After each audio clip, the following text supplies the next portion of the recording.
What's up, everybody? Welcome back to another Pitching Ninjas Top 5 Filthiest Pitches of the Day. We'll start with the honorable mentions. First, I have Justin Verlander for these wicked breaking balls. He pitched way better than his results yesterday, I thought.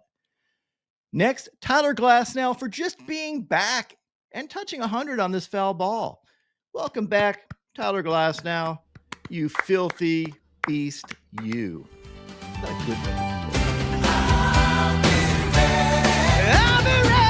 And lastly, we have Lucas Giolito for the Sliders. He had 6 Ks and 6 scoreless innings for the flaming hot Boston Red Sox. I didn't say to applaud for this one, Will, but I threw you a bone. My top 5 filthiest pitches of the day yesterday. At number 5, Trevor Megill for just blowing folks away with this heat. Dude, I really love watching this guy pitch. He just comes right at you. At number 4, Jesus Luzardo, the Jesus Lizard, for this dehelmeting sweeper. He had 7 Ks and 7 scoreless innings. At number 3, Cam Schlittler. He touched 100 miles an hour here. A dominantly big dude throwing the living schlit out of the ball. He had 7 Ks and 6 1/3 innings. It was electric. I don't care if he gave up runs, Will. I like watching this dude throw. At number 2, Slade Cecconi for these curveballs and sliders, picking up a sword, as well as getting absolutely fired up. I love his mannerisms on the bump. He looks like kind of a badass. And then I love the little head nod as he's walking off the field after that 9th K. He had 9 Ks and 7 innings, giving up 2 runs. And at number 1, we have Devin Williams for these Airbenders at 2,807 and 2,878 RPMs. Look at these things. These are about as filthy as he's thrown all year. And you might think these high spin rate changeups were always looked at as a good thing.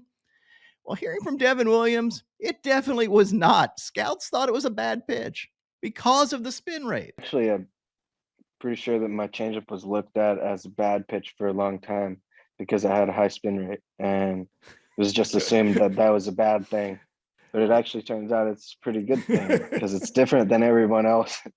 One of the biggest reasons why I've had success is because it's so much different than everyone else's. You don't want to be in the middle in terms of spin rate, right? Like, you don't want to be league average. You either want to be way below or way above. And I think that's kind of what I figured out with my changeup is it is an outlier among changeups. It's very different than what anyone else is throwing. So I think that's why it's so tough on hitters, because they don't see it at all.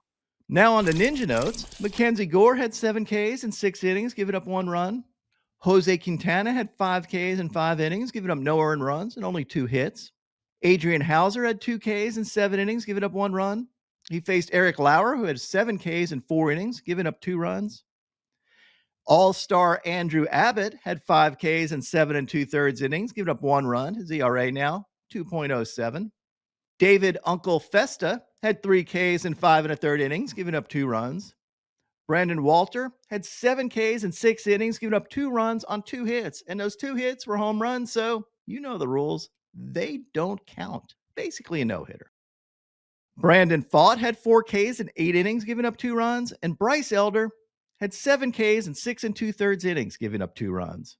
Today's corner is filled with double dongs, so we're going to jump right into it, going down to Sacktown, where Acuna had a couple of cupcakes and a Braves beatdown of Sacramento's beloved ball club.